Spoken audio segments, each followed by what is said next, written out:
Hebreus, este livro que é conhecido também como o quinto evangelho, porque se os 4 evangelhos tratam da obra de Jesus aqui neste mundo, a Epístola aos Hebreus trata do ministério de Jesus na glória celestial.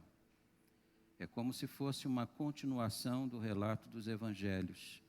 Primeiro os evangelhos registram aquilo que Jesus fez aqui, e o autor de Hebreus vai falar da obra de Jesus na glória celestial em favor dos crentes. O texto que nós vamos ler agora são os 3 primeiros versos do capítulo 11, que fala sobre a verdadeira natureza da fé. Os demais versos a gente vai ler à medida em que o sermão for progredindo, para a gente ir construindo o nosso raciocínio acerca daquilo que o autor aqui escreve. Para nossa introdução do assunto, os versos 1 a 3, onde o autor de Hebreus diz assim: Ora, a fé é a certeza de coisas que se esperam, a convicção de fatos que se não veem. Pois pela fé os antigos obtiveram bom testemunho.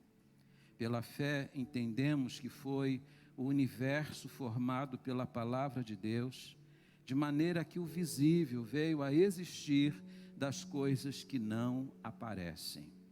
Que Deus abençoe a sua palavra. Curve a sua fronte e vamos orar, pedindo a Deus a graça da iluminação. Você sabe que os nossos olhos, naturalmente, eles estão fechados. Por isso que o salmista, no Salmo 119, verso 18, fez uma oração que todo crente precisa fazer quando se aproxima da palavra. Desvenda os meus olhos para que eu veja as maravilhas da tua lei. Na lei de Deus estão contidas muitas maravilhas. Os nossos olhos naturais não conseguem contemplá-las, a menos que Deus as revele para nós. Peçamos isso ao Senhor nesta hora. Amado Deus, obrigado pela tua palavra. Pedimos-te agora que o Senhor nos conceda a graça e a iluminação para nos achegarmos à tua palavra.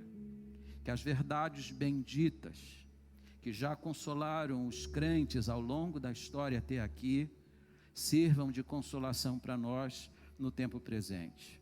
Abençoe esta audiência, abençoe cada pessoa que veio aqui hoje e permita que cada um de nós, esta noite, possa fazer a oração do pai do jovem lunático. Ó Senhor, ajuda na minha incredulidade. Ó Senhor, aumenta a minha fé. Ajuda-nos a crescer em fé. Abençoa-nos nesta hora e abençoe o pregador, para que a sua mente seja guiada, para que os seus lábios sejam instrumentalizados, para que o sermão de hoje à noite seja lógica em fogo, para a glória de Jesus. Amém e amém. Por favor, tome assento.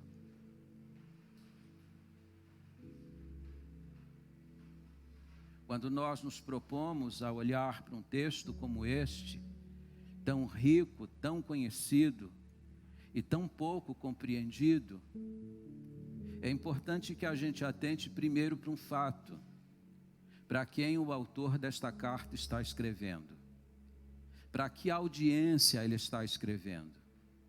E ele está escrevendo para a mesma audiência para a qual Tiago escreveu a sua epístola. Tiago abre sua carta dizendo que está escrevendo para as 12 tribos da dispersão. Ele está escrevendo para judeus que estão espalhados pelo mundo. Há um fenômeno da história que está plenamente registrado e que pode ser consultado, é verificável. Algo muito semelhante daquilo que está acontecendo agora mesmo na Ucrânia. Uma guerra foi deflagrada e mais de 3 milhões de pessoas foram forçadas a sair da sua terra, e esses estão se espalhando por aqueles países limítrofes ali da Europa. Pessoas que saíram do seu país estão vivendo agora em outro, abraçando outros costumes, outra cultura. É para esse tipo de gente que o autor está escrevendo.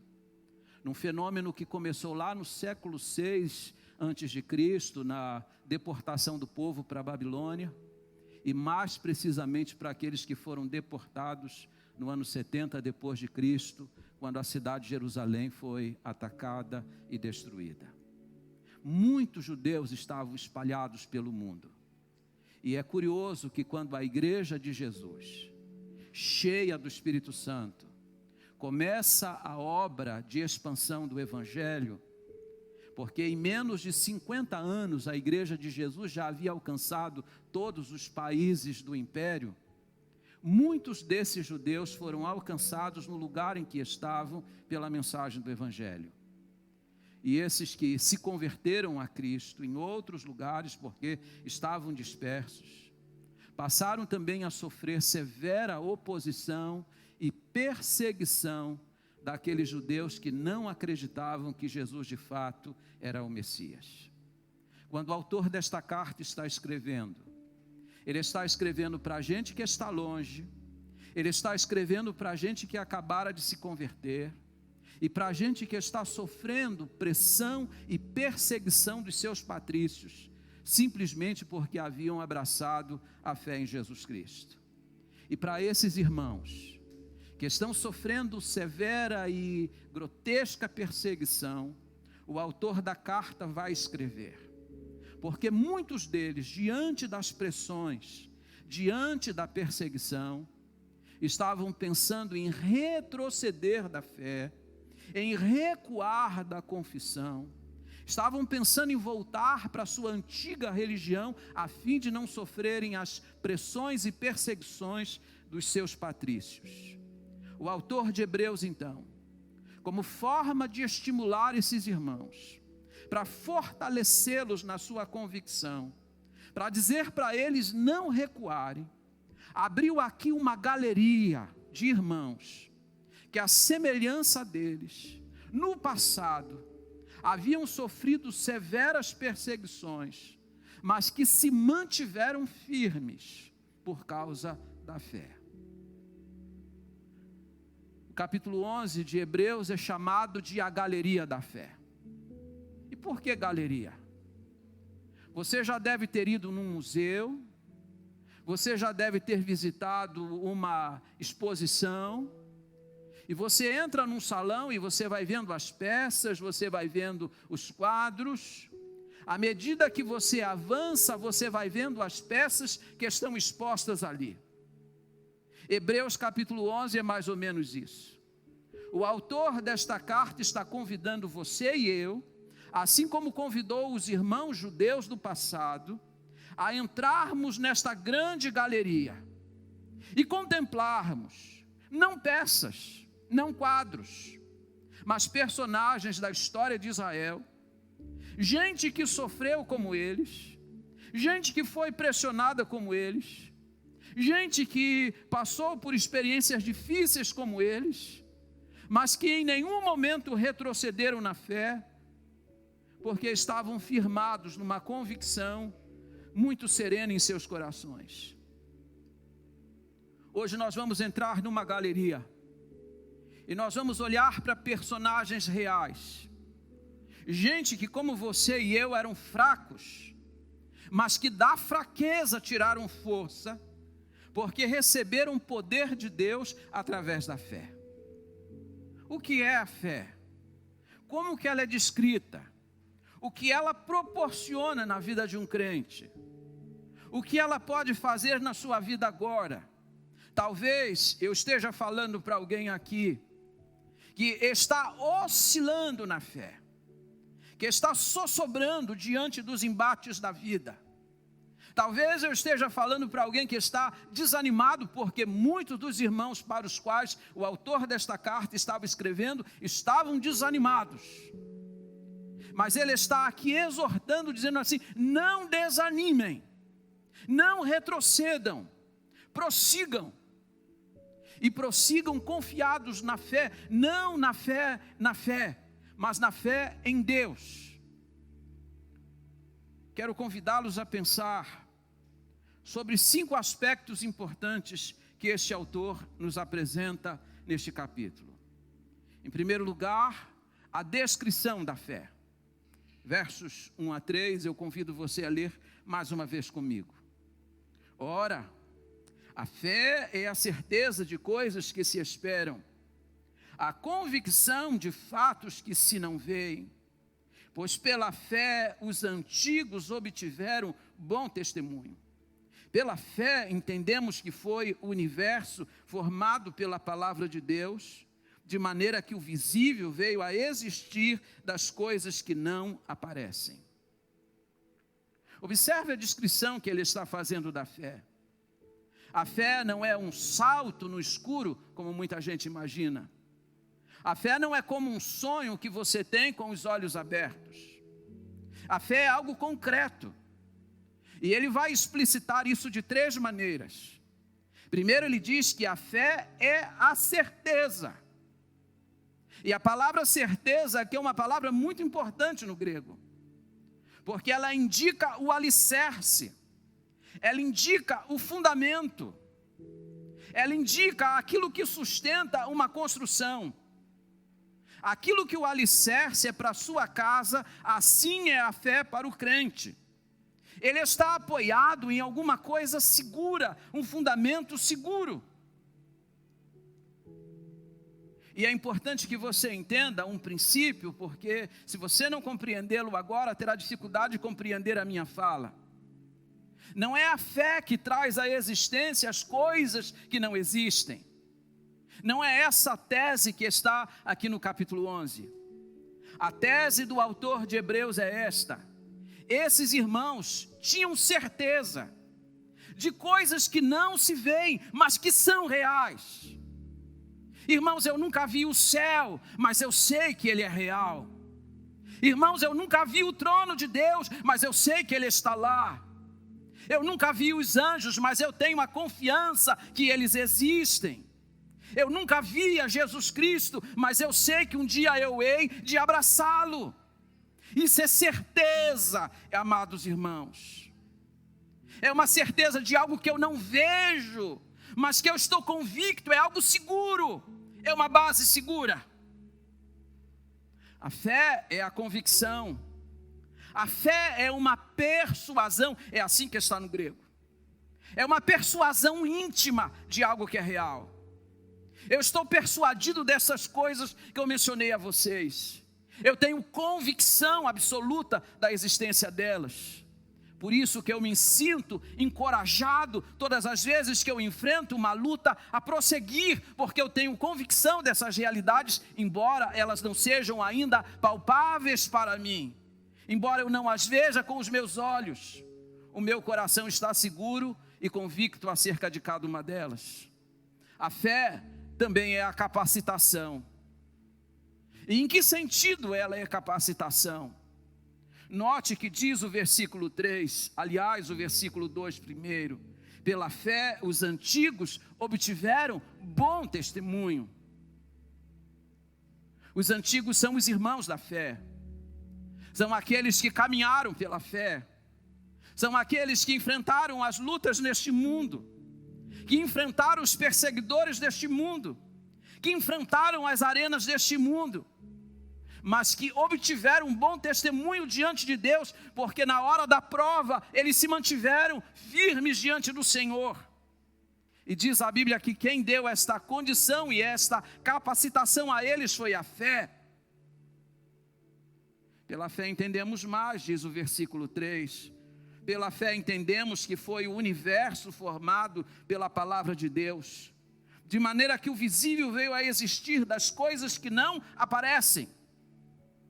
Observe que o autor de Hebreus não tem nenhuma preocupação em explicar para você e para mim como que Deus fez o universo, o processo misterioso que ele usou para realizar todas as coisas. Muitas dessas coisas para nós são um absoluto mistério, mas ele diz que pela fé a gente entende que Deus fez tudo pelo poder da sua palavra. Que Deus um dia bradou dizendo: haja luz, e houve luz. E ele disse que essa compreensão é dada a todo aquele que tem a fé.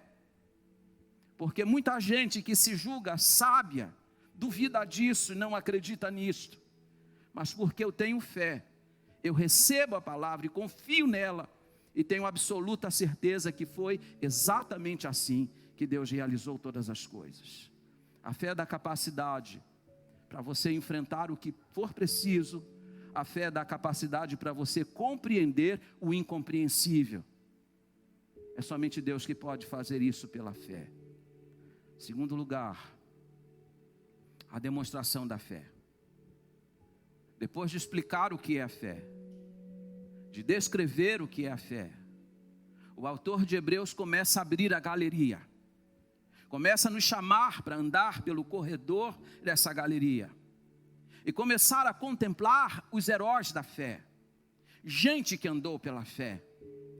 E ele convida você a olhar para eles, não para que você venha idolatrar a algum deles, mas para que você seja encorajado pelo exemplo deles. E é importante que você entenda algo. Esses personagens que vão ser mencionados aqui, eles não eram perfeitos. Eles não eram imbatíveis, eles não eram estáveis o tempo todo. Mas eles ousaram crer em Deus e confiar em Deus. E por isso mesmo receberam um destaque especial na palavra do Senhor. Primeiro personagem, Abel, versículo 4. Pela fé, Abel ofereceu a Deus mais excelente sacrifício do que Caim. Se você ler atentamente o capítulo 11, você vai perceber que os personagens, eles são citados quase que numa ordem cronológica. Mas é curioso que em vez de começar por Adão, ele começa exatamente por Abel. Porque dificilmente você encontrará em Adão algum exemplo de fé. Adão pode ser o exemplo de alguém que desobedeceu, de alguém que não confiou, mas não de alguém que creu. E ele então começa a citar os heróis a partir de Abel, dizendo que Abel ofereceu a Deus um excelente sacrifício, muito melhor do que aquele que seu irmão havia oferecido. Mas todas as vezes que a gente se aproxima de Abel, e a gente atenta para o fato de que Deus observou e aceitou o seu culto, é sempre importante que você lembre de um fato.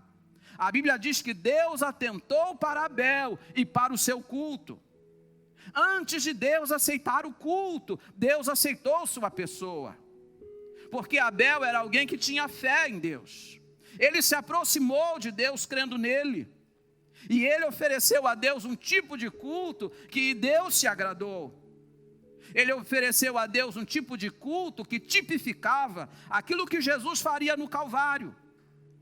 Porque diz a Bíblia que ele matou um cordeiro, ele derramou o seu sangue, e por meio desse tipo de culto, ele se apresentou a Deus.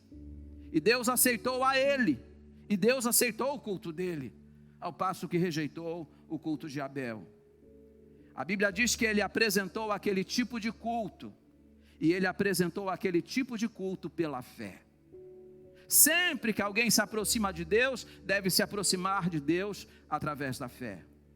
O segundo personagem, verso 5. Pela fé, Enoque foi trasladado para não ver a morte. Não foi achado porque Deus o trasladara, porque antes da sua trasladação obteve o testemunho de haver agradado a Deus. E aqui me permita dar uma nota. Matusalém, que era filho de Enoque, viveu 969 anos. Foi o homem mais longevo da história. Quando a Bíblia fala sobre Matusalém, a única nota que a Bíblia dá sobre ele é quanto ao tempo da sua existência. Mas quando a Bíblia fala da vida de seu pai, Enoque, que viveu pouco mais de 300 anos, ou seja, 1/3 da existência de seu filho, a Bíblia diz que este homem andou com Deus e já não era.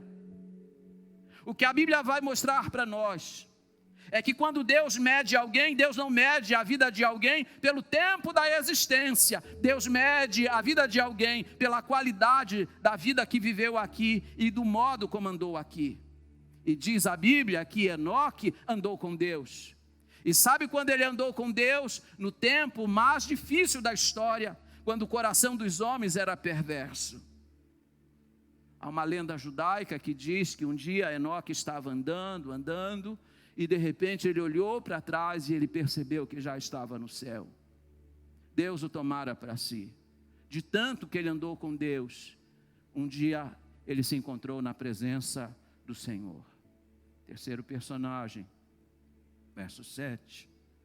Pela fé, Noé, divinamente instruído acerca de acontecimentos que ainda não se viam, e sendo temente a Deus, aparelhou uma arca para salvação de sua casa, pela qual condenou o mundo e se tornou herdeiro da justiça que vem da fé. Um dia, o dia do juízo, Deus vai chamar Noé, e a Bíblia diz que Noé vai condenar o mundo por causa da sua fé. Ele se tornou herdeiro da fé, diz a Bíblia, simplesmente porque um dia Deus se apresentou a ele, e Deus deu a ele uma tarefa, construir um grande barco, e Deus avisou para ele que ia haver um dilúvio. Note que ele estava a muitos quilômetros do curso de água, ele nunca tinha visto um dilúvio, e muitos dos historiadores acreditam que ele nunca tenha tido visto até então uma tempestade. Mas Deus falou para ele que ia chover. Deus falou que ia haver um dilúvio e ele creu. E ele fez as coisas do modo como Deus mandou. E pela sua obediência e fé, diz a Bíblia que um dia ele terá o direito de julgar o mundo por causa da sua incredulidade. Porque muitos têm visto Deus realizar coisas e permanecem na incredulidade. Esse homem apenas ouviu a voz de Deus e fez o que Deus mandou. Ele é um grande exemplo de fé. Verso 8. Pela fé, Abraão, quando chamado, obedeceu, a fim de ir a um lugar que devia receber por herança, e partiu sem saber para onde ia. Observe que o escritor desta carta vai fazer referência à fé dos patriarcas: Abraão, Isaque, Jacó e José seu filho. Todos eles viveram e morreram pela fé. Mas se ele poderia discriminar cada um deles, ele lançou luz exatamente sobre Abraão. Porque se os três demais viveram e morreram pela fé, Abraão foi chamado, o único deles que foi chamado de o pai da fé. Porque ele deu uma demonstração soberba diante do Senhor. Deus um dia o chamou de Ur dos Caldeus para ir a um lugar que ele tinha determinado. Diz a Bíblia que Abraão saiu sem saber para onde ia. Ele saiu sem saber, ele só saberia quando chegasse no lugar. E ele saiu confiando. Ele tinha garantias na casa de seu pai provavelmente era um homem muito rico. Ele saiu sem garantias, sem segurança, apenas confiando na voz de Deus. Deus disse para ele que ele seria pai de uma grande nação, quando ele não tinha um filho, e diz a Bíblia que ele creu, e isso lhe foi imputado por justiça. A Bíblia diz que quando seu filho nasceu, Isaque, o filho da promessa, quando aquele menino já grande, Deus se aproximou de Abraão e disse a ele: agora sacrifica teu filho, leva-o, coloca-o no altar.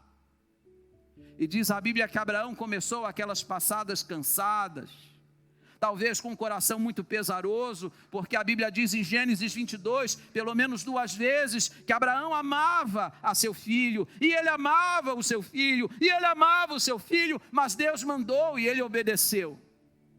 Ele foi ao Moriá, amarrou seu filho, colocou-o no altar, estendeu o cutelo para sacrificá-lo. E a Bíblia diz que depois de sacrificá-lo, Abraão então o queimaria como oferta de holocausto ao Senhor. E aí diz a Bíblia o motivo pelo qual ele estaria apto ou disposto a um sacrifício como esse. Porque Deus havia dito que em Isaque seria grande a sua descendência. Então ele raciocinou. Deus prometeu que desse meu filho vai sair uma grande nação. Então significa que depois que eu o sacrificar e depois que eu o queimar, Deus vai levantá-lo novamente da morte. Ele confiava que Deus ia devolver aquele filho. A Bíblia diz que este homem creu, não duvidou da promessa. Foi um soberbo exemplo de fé. Aqui nós temos os heróis da fé, aqueles que dão a demonstração da fé, mesmo diante das grandes provas. E lembra você, o autor de Hebreus está escrevendo isto para gente desanimada, para gente que acha que não vai aguentar as dificuldades da caminhada. Ele está chamando para andar pelo corredor dessa galeria e dizendo assim: olhe para Abel, ele se aproximou pela fé. Olhe para Enoque, ele andou com Deus pela fé. Olhe para a vida de Noé, ele obedeceu a Deus pela fé. Olhe para a vida de Abraão, ele andou e ele creu nas promessas de Deus. Ele teve fé e se tornou pai da fé. Sejam estimulados pelo exemplo deles. Terceiro lugar, as escolhas da fé. Observe que o autor de Hebreus não se preocupa apenas em descrever a fé, dizer aquilo que a fé efetivamente é. Ele também não se preocupa em apenas dar demonstrações de grandes heróis da fé. Ele também vai mostrar que determinadas escolhas são frutos da fé. E ele vai ilustrar isso usando o exemplo de Moisés. Versos 24 a 26. Pela fé, Moisés, quando já homem feito, recusou ser chamado filho da filha de Faraó, preferindo ser maltratado junto com o povo de Deus, a usufruir prazeres transitórios do pecado, porquanto considerou o opróbrio de Cristo por maiores riquezas do que os tesouros do Egito, porque contemplava o galardão. Note que no versículo 23, o autor desta carta vai lembrar o exemplo de fé dos pais de Moisés, o grande patrimônio que ele recebeu de seus pais. Irmãos, a maior herança que um pai pode dar a seu filho, ou deixar para o seu filho, não é uma casa, não é um apartamento, não são ações preferenciais. O maior patrimônio que um pai pode deixar para seu filho é o patrimônio da fé. Quando o saudoso Davi Gomes partiu para a eternidade, uma de suas filhas que estava nos Estados Unidos e não pôde ir ao Rio de Janeiro para acompanhar o sepultamento do pai, dos Estados Unidos mandou um e-mail para que fosse lido no momento em que a primeira igreja batista do Rio de Janeiro estaria reunida naquele culto fúnebre. E aquela filha escreveu dos Estados Unidos dizendo: a minha lembrança do meu pai não são dos passeios que nós fazíamos, nem do apartamento, nem dos carros, nem de coisa alguma semelhante. Sempre que me lembro de meu pai, eu lembro dele sentado na sala, junto de minha mãe, lendo a palavra, orando. Eu lembro de meu pai conduzindo aqueles filhos para a igreja. Em suma, tudo que ela se lembrava dele tinha a ver com coisas espirituais. E engana-se você se você imagina que no futuro seus filhos vão lembrar de casa, que eles vão lembrar de carro, eles vão lembrar de exemplo, eles vão lembrar desse patrimônio incalculável que é o patrimônio da fé.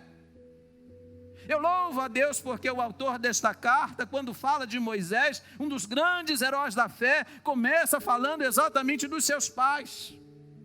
E ouça o que eu vou dizer a vocês: seus pais eram escravos, seus pais eram pobres, mas seus pais deram a ele um patrimônio incalculável. Você não precisa ser rico, você não precisa ter fama, você não precisa ter grandes patrimônios para influenciar a vida dos seus filhos. Viva uma fé temente diante do Senhor, diante deles, e você deixará um patrimônio que o mundo não vai poder arrancar. E agora ele olha para o Moisés, que aprendeu, que recebeu este patrimônio, e vai lembrar o que a fé representou para ele. A fé deu a ele condições de fazer escolhas. Você deve estar lembrado que boa parte da vida dele ele viveu dentro do palácio no Egito, vivendo o luxo dos palácios do Egito, sendo preparado para ser o faraó do Egito. Mas diz o autor desta carta que quando ele se tornou um homem feito, aquilo que ele havia aprendido lá na infância com os pais, repercutiu agora. E ele fez uma decisão baseada na fé. Em vez de abraçar os prazeres transitórios desta vida, ele olhou para o opróbrio de Cristo e preferiu ser maltratado com o povo de Deus do que ter o prazer transitório do pecado. A Bíblia não engana ninguém. Tudo neste mundo é transitório. Tolice nossa investirmos tudo aqui, porque tudo de aqui vai ficar. Nós não vamos levar nada daqui. Tudo aqui é passageiro. Moisés teve fé para olhar além. Ele olhou para aquilo que é real. Eu não vejo agora, mas eu sei que é real. Eu prefiro ser maltratado com o povo de Deus do que viver no gozo transitório do pecado de agora. E diz o autor de Hebreus que ele agiu exatamente como Cristo, porque Cristo enfrentou o desprezo, enfrentou o sofrimento, foi cuspido, foi blasfemado, mas por fim ele recebeu a glória eterna. Ele está sentado à destra de Deus Pai, e ele está regendo o curso da história. Entre escolher aquilo que é transitório e aquilo que é eterno, Moisés, pela fé, colocou o coração naquilo que é eterno. É a fé que nos dá a capacidade de escolher. De repente você é jovem, você está aqui, você é um adolescente, está aqui, e seus amigos dizem: por que você não usa um baseado? Por que você não vai no bar beber com a gente? Por que você não faz isso, não faz aquilo? Pela fé. Porque tudo isso é transitório. Eu estou olhando para aquilo que é real. Eu não vejo agora, eu não toco, mas eu creio que existe, e é para lá que eu estou indo. Quarto lugar, as conquistas da fé. Notem o que está dito nos versos 30 e 31 desta carta. Verso 30: pela fé ruíram as muralhas de Jericó, depois de rodeadas 7 dias. O que o autor desta carta está dizendo é que pela fé, fortalezas vão ao chão, obstáculos são removidos. A muralha de Jericó era muito espessa, irmãos. Sobre ela havia casas construídas. Sobre as muralhas de Jericó, as carruagens corriam. Era praticamente impossível ver aquela fortaleza vir ao chão. Os teólogos liberais dizem que o muro de Jericó caiu por causa do tropel da multidão. Havia 2,5 milhões de pessoas rodeando a muralha. Teólogos liberais dizem que a muralha caiu porque o povo gritou na 7ª vez, no 7º dia, e o poder acústico derrubou a muralha. Nós poderíamos acreditar isso, se não houvesse a palavra de Deus que diz que foi pela fé que a muralha caiu. Aliás, até a ciência já prova isso. A arqueologia diz que os muros de Jericó não caíram de fora para dentro, eles caíram de dentro para fora, como se alguém lá dentro de Jericó empurrasse os muros diante da fé do povo de Deus. O que o autor de Hebreus está dizendo para você e para mim é que as muralhas sempre caem quando a gente se posiciona pela fé. Segundo exemplo de uma conquista da fé, verso 31. Pela fé, Raabe, a meretriz, não foi destruída com os desobedientes, porque acolheu com paz os espias. Quem foi Raabe? Raabe foi uma meretriz. Raabe vivia uma vida torta. Raabe estava longe de Deus. Mas a Bíblia diz que Raabe ouviu sobre Deus. A fé vem pelo ouvir, e pelo ouvir da palavra de Deus. Ela ouviu sobre Deus. Ela ouviu quando o fato de que o povo passou pelo Mar Vermelho. Ela ouviu falar que Israel passou o Jordão quando ele estava transbordando. Essa mulher está ouvindo sobre os feitos de Deus, e aquilo que ela ouviu a persuadiu pela fé, e ela acolheu com paz. Ela agiu pela fé.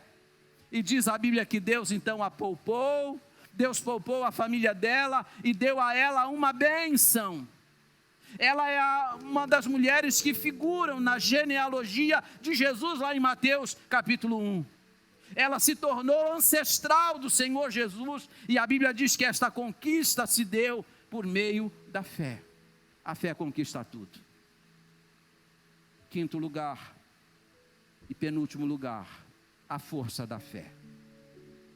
E aqui eu chamo sua atenção para os versos 32 a 35.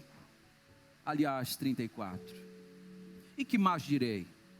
Certamente me faltará o tempo necessário para referir o que há a respeito de Gideão, de Baraque, de Sansão, de Jefité, de Davi, de Samuel e dos profetas, os quais, por meio da fé, subjugaram reinos, praticaram justiça, obtiveram promessas, fecharam a boca de leões, extinguiram a violência do fogo, escaparam ao fio da espada, da fraqueza tiraram força, fizeram-se poderosos em guerra, puseram em fuga exércitos estrangeiros.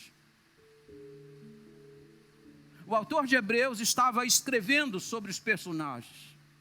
E de repente ele diz assim, são muitos personagens. Eu não tenho tempo para detalhar cada um deles. Então, pela falta de tempo, eu vou resumir a história deles. Algo que acontece eventualmente com um pregador como eu, muitas vezes na tribuna. A gente começa a expor um texto e aí de repente olha para o relógio e vê que precisa acelerar porque o tempo já correu.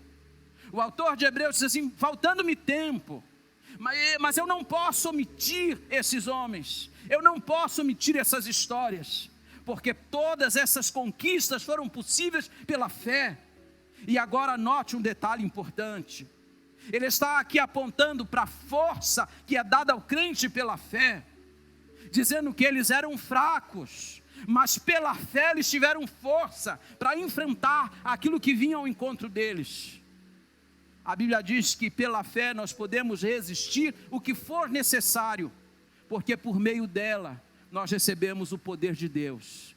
Eles foram fortalecidos pela fé no Senhor e venceram e alcançaram um bom testemunho diante do Senhor.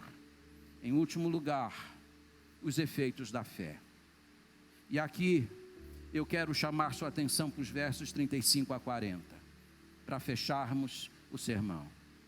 Mulheres que receberam pela ressurreição os seus mortos, alguns foram torturados, não aceitando o seu resgate para obterem superior ressurreição, outros por sua vez passaram pela prova de escárnios e açoites, sim, até de algemas e prisões, foram apedrejados, provados, cerrados pelo meio, mortos a fio de espada, andaram peregrinos, vestidos de ovelhas e de cabras, necessitados, afligidos, maltratados, homens dos quais o mundo não era digno, errantes pelo deserto, pelos montes, pelas covas, pelos antros da terra.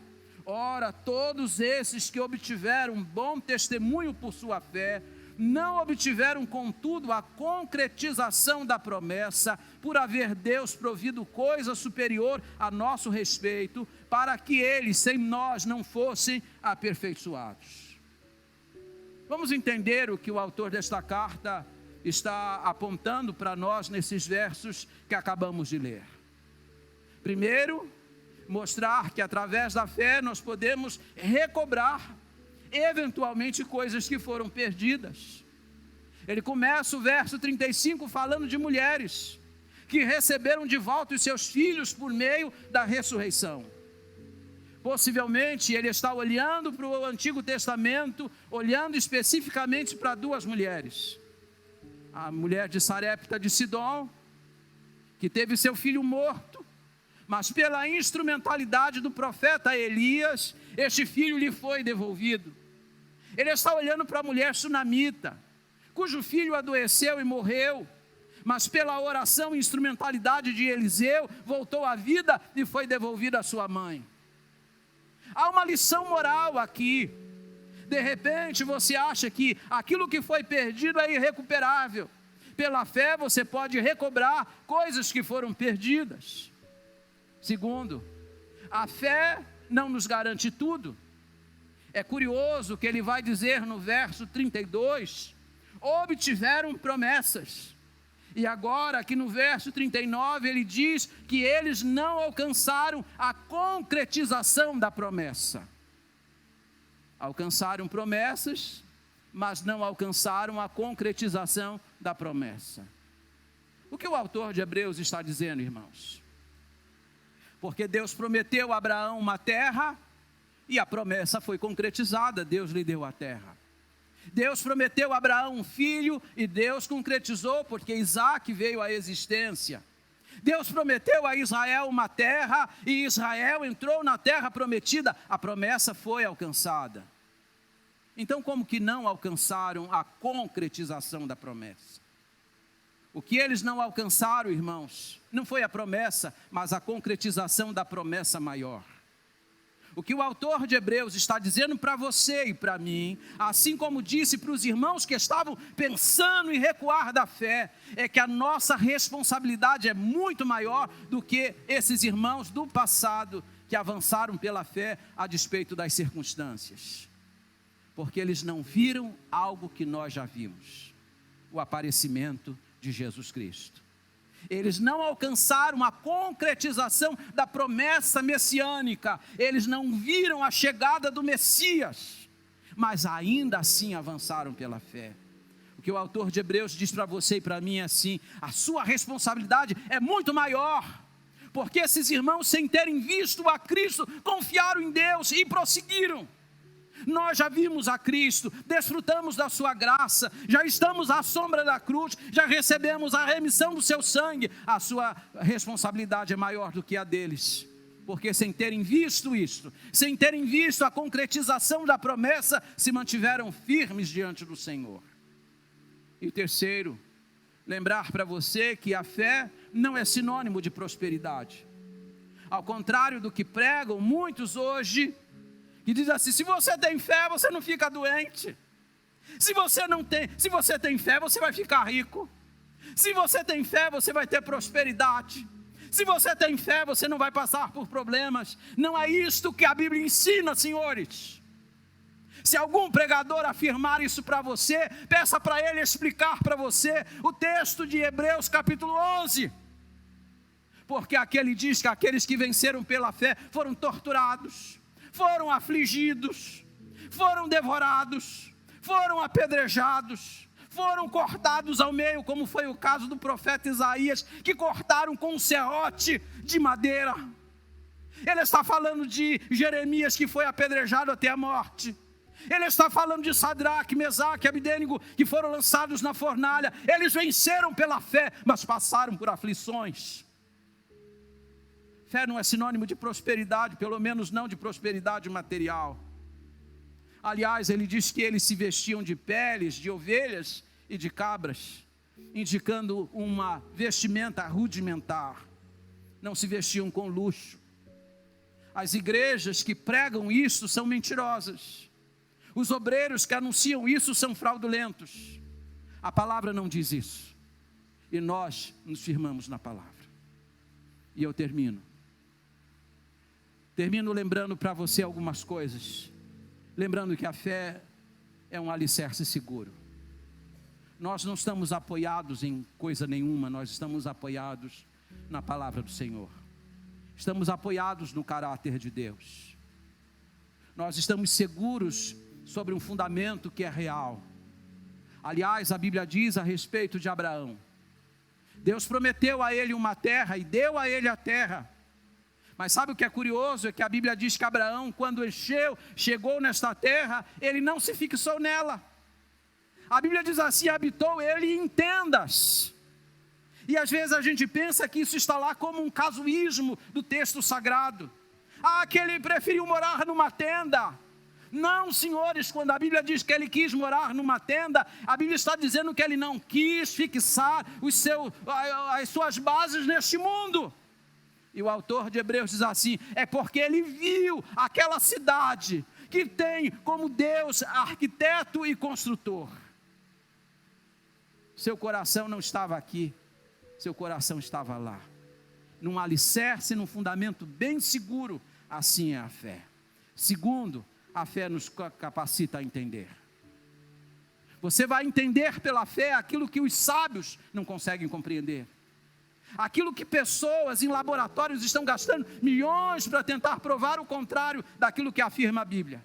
Mas você pela fé compreende. Deus fez o universo. Deus, com seu poder infindável, disse assim: haja e ouve. O Deus soberano e poderoso fez todas as coisas, e eu creio nisto pela fé. Terceiro, a fé nos coloca o quê? Na companhia dos grandes heróis. Olhe para mim, por favor. Talvez você esteja passando por uma dificuldade agora. Talvez você esteja passando por uma provação agora. Mas se pela fé você se mantém diante de Deus, firme e rijo, a Bíblia diz que você vai ficar na companhia dos grandes heróis do passado. Você vai figurar na galeria ao lado de Abraão, de Moisés, de Elias e dos grandes servos de Deus do passado. É a bênção que a fé nos concede ainda no presente. Quarto, a fé nos encoraja a o quê? A recusar as coisas transitórias. Seus amigos estão lá fora. E lá fora estão muitas propostas para que você viva no pecado, desfrute o prazer do pecado. Pela fé você vai ter condições de dizer assim: eu não quero beber, eu não quero fumar, eu não quero me drogar, eu não quero prostituir-me, porque eu quero ser fiel ao meu Senhor. Eu quero rejeitar todos os manjares e todos os pratos apetitosos do mundo, porque eu sei que tudo isso é passageiro. Eu olho para aquilo que é real e eterno. É a fé que vai te dar condições para isso. Quinto, a fé nos ajuda a prosseguir. É isso que o autor de Hebreus está dizendo para os irmãos lá do primeiro século. Vocês estão pensando em recuar, vocês estão pensando em desistir da fé. Olhem para esses exemplos, porque pela fé nenhum desses irmãos recuou, pelo contrário, eles continuaram avançando e olhando para o autor e consumador da fé. A fé nos dá condições para prosseguir. Penúltimo lugar, a fé nos possibilita alcançar grandes vitórias. É pela fé. Foi pela fé que a muralha de Jericó caiu. Foi pela fé que os servos de Deus no passado obtiveram grandes vitórias, e muitas delas, humanamente falando, impossíveis. A fé nos possibilita. E por último, a fé tem uma recompensa. Vai chegar o dia em que todos nós vamos estar juntos do trono da graça. O Senhor vai chamar Abraão, vai chamar Abel, vai chamar Noé. Eles vão ser recompensados pela fé. Mas do mesmo modo como Deus vai recompensar os antigos, Deus vai recompensar os crentes de agora, que a semelhança deles, continuarem caminhando pela fé. A fé tem sempre uma recompensa. Guardem esta frase: a fé honra a Deus e Deus honra a fé. Vamos juntos? A fé honra a Deus e Deus honra a fé. E agora eu vou terminar. Eu quero terminar dizendo duas coisas importantes para vocês. Lembrar que esses irmãos não eram estáveis o tempo todo. Abraão um dia mentiu. A Bíblia diz que um dia Noé se embebedou. A Bíblia diz que Josué ficou temeroso em um momento. A Bíblia diz que Moisés em uma hora pediu a morte diante das vicissitudes do ministério. Esses homens tiveram momentos de oscilação, como você e eu. Porque tem dias que o meu coração fica fragilizado. Tem dias que eu fico triste também. Deus não exige de mim aquela estabilidade os 365 dias do ano. Quando a Bíblia fala desses homens, está falando de homens como você e eu, que eram imperfeitos, mas que de um modo geral, estavam sempre caminhando pela fé. Tinham dias em que, seus dias de altos e baixos, mas de um modo geral a vida deles é retratada pela fé, assim como você e eu.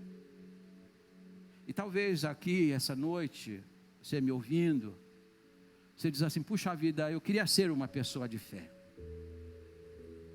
Como eu queria ter uma fé como desses heróis do passado. Se você quer ter uma fé como eles tinham, a Bíblia nos ensina um princípio, ainda que de forma implícita nesta passagem. E o princípio é esse: você precisa se relacionar com Deus. Você precisa caminhar com Deus. Você precisa viver na presença de Deus. Você precisa ler a palavra de Deus. Você precisa observar o que Deus tem para a sua vida na sua palavra. Aqui tem muitos exemplos. E na medida em que você vai caminhando com Deus e vai observando esses exemplos, a fé vai crescendo no seu coração. Nenhum desses homens que tiveram uma fé retumbante alcançaram essa fé longe de Deus. Foi num relacionamento estreito. Então o meu convite é que você se aproxime de Deus. Comece a desfrutar de uma comunhão mais íntima com Ele. E de uma forma espetacular, eu tenho certeza absoluta de que a sua fé vai crescer cada dia mais. E queira Deus que a semelhança dos antigos, você alcance diante de Deus um bom testemunho de fé. Que Deus olhe para você e diz assim: Ele me agrada, ela me agrada, porque a despeito de tudo o que acontece, continua avançando pela fé. E eu queria orar com você agora. A nossa fé muitas vezes é pequena, irmãos, e a gente precisa confessar isso para o Senhor. Um dia um pai levou seu filho à presença do Senhor. Diz a Bíblia que aquele moço era um moço lunático. E quando ele se aproximou do Senhor, ele disse assim: Senhor, ajuda na minha incredulidade. O que ele estava dizendo para o Senhor é assim: Senhor, a minha fé é muito pequena, ajuda. Então vamos pedir ao Senhor que nos ajude para que a nossa fé cresça diante dos embates. Curva a sua fronte, diga isso para o Senhor. Antes de eu orar, eu queria que você orasse. Senhor, eu quero ter uma fé que seja agradável a Ti. Eu não quero duvidar do Senhor nem do seu poder. Eu quero alcançar grandes vitórias pela fé e, mais do que isso, ter uma fé que seja agradável diante do Senhor. Vamos orar. Pai Celestial, Tu nos conheces perfeitamente. Tu conheces a nossa estrutura e sempre se lembra que nós somos pó. Deus, muitas vezes a nossa fé é pequena, mas eu louvo ao Senhor porque mesmo tendo uma fé pequena, nós a depositamos num Deus muito grande e num Deus poderoso. Deus, ajuda-nos a ter fé em todos os momentos da nossa vida, nos dias bons e nos dias maus, até nas horas de adversidade. Ajuda na nossa incredulidade, para que possamos nos apresentar diante do Senhor com uma fé que seja plenamente agradável. Abençoa o Teu povo e despede o Teu povo com a Tua paz. Promove no coração de cada um crescimento, num relacionamento contigo e a partir dele o crescimento da fé. Muito obrigado por tudo e obrigado pela Tua palavra, no nome santo e precioso de Jesus.